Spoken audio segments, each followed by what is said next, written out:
Director Rowe, can you put your first poster, your first demonstrative back up? Please put A up, please. Let's make sure everybody can see it. This is the photograph, I believe, that you took, your team took of the roof, the AGR roof. Yeah, that's the one.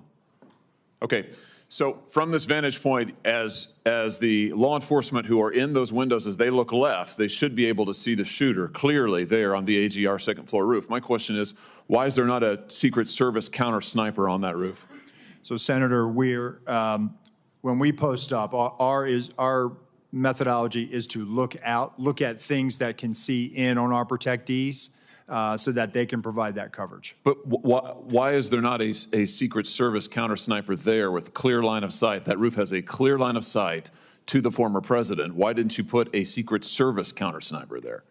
The Secret Service's counter sniper role is to neutralize those threats that are looking in on us from where the protectee is, not necessarily You think maybe you might want to revise that protocol in light of what happened here?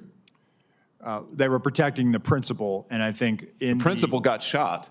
Understand that, sir. So do you think you might want to revise the protocol? Let me ask you this. Who was the lead site agent who made the decision to leave the AGR building completely outside of the security perimeter? Who was that? Senator, I cannot give you that name. This person is operational. They're still doing investigations. They're still doing protective visits. Have they been relieved of duty?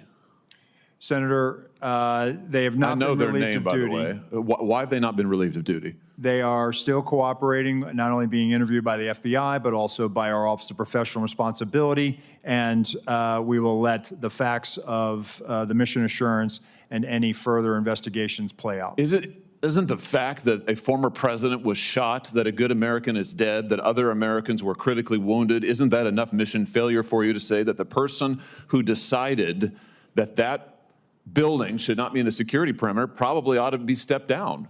Senator, I think you're using the word decided, and I think we need to allow the investigation play out to include. So who did make the decision then? If it wasn't the lead site agent, who made the decision not to put that in the security perimeter? Senator, you're zeroing in on one particular agent. I want to find out exactly what was the entire decision process. So I think I want to be neutral and make sure that we get to the bottom of it and interview everybody in order to determine if there was more than one person who perhaps exercised bad judgment. Well, sure. My question is, why don't you relieve everybody of duty who made bad judgment?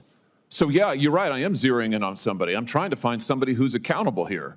And you're telling me that the person who made the decision not to include this in the perimeter has not been relieved of duty. What about the person who's in charge of the interoperability of radio frequencies between local law enforcement and Secret Service? Has that person been relieved of duty?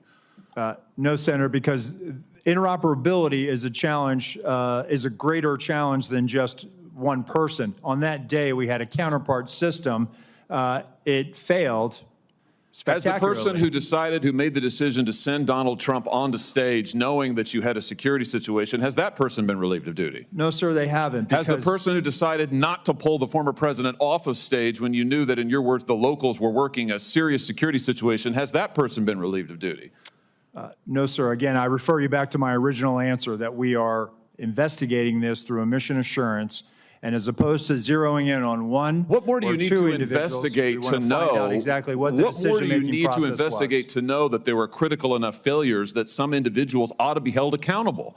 I mean, what more do you need to know? What I need to know is exactly what happened, and I need my investigators to do their job. And I cannot. A lot of people didn't do their jobs. I cannot put my thumb on the scale. Otherwise, what do you mean put your thumb on the scale? You're asking me, Senator, to completely make a rush to judgment about somebody failing. I acknowledge this was a failure of the Secret Service. Is it not prima facie that somebody has failed? A former president was shot. Sir, this could have been our Texas school book depository. I have lost sleep over that for the last 17 days, just like you have. Somebody to hold them accountable. I will tell you, Senator, that I will not rush to judgment, that people will be held accountable, and I will do so with integrity. and not rush to judgment and put people unfairly persecuted. Unfairly persecuted? Unfairly, We've got people who are we dead. have to be able to have a proper investigation into this, Senator. You said earlier that you've got to make sure that your protocols are followed, and unless there's a protocol violation, people wouldn't be disciplined. I would just say to you, I don't really care that much about your protocols. I think if your protocols don't provide for the fact that when a former president is shot, when an American is killed, when other rally-goers, innocent people who just showed up on the day, when they are shot at and critically wounded, if that isn't a protocol violation prima facie, you should revise your protocols.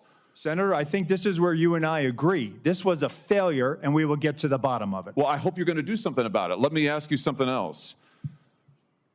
The Real Clear Politics reports this morning that you were directly involved in denying additional security resources and personnel, including counter-snipers, not just to this event, but over the last 2 years, that President Trump's team repeatedly asked for these additional resources, and you personally were involved in denying them. Is that true? Senator, as I stated earlier, that is not true. So you never denied any resources to former President Trump's team? No, not me. No, sir. And you weren't involved in any of that?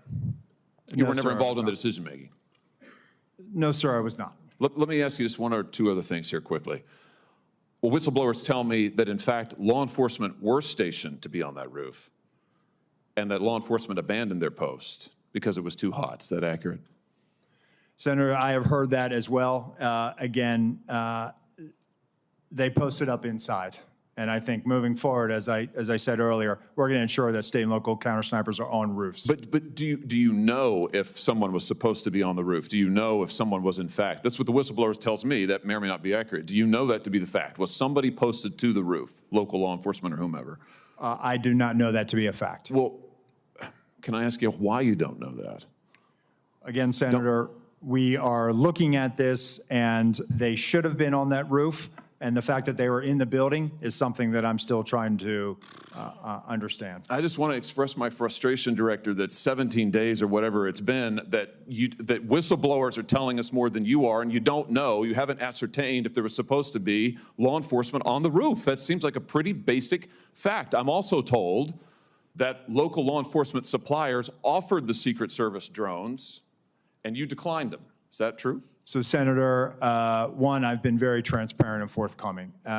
Your agency has not been transparent and forthcoming, so please, let's not go there. I have been forthcoming, sir. That remains to be seen. You've been on the job a few days. So far, you've fired nobody. Now, the drones. Thank you, Were Senator. you offered drones? Senator Hawley. So there was an offer to fly a drone on that day. And why did you deny it? Again, I think the ability of local law enforcement to provide an asset, we probably should have taken them up on it if it was offered.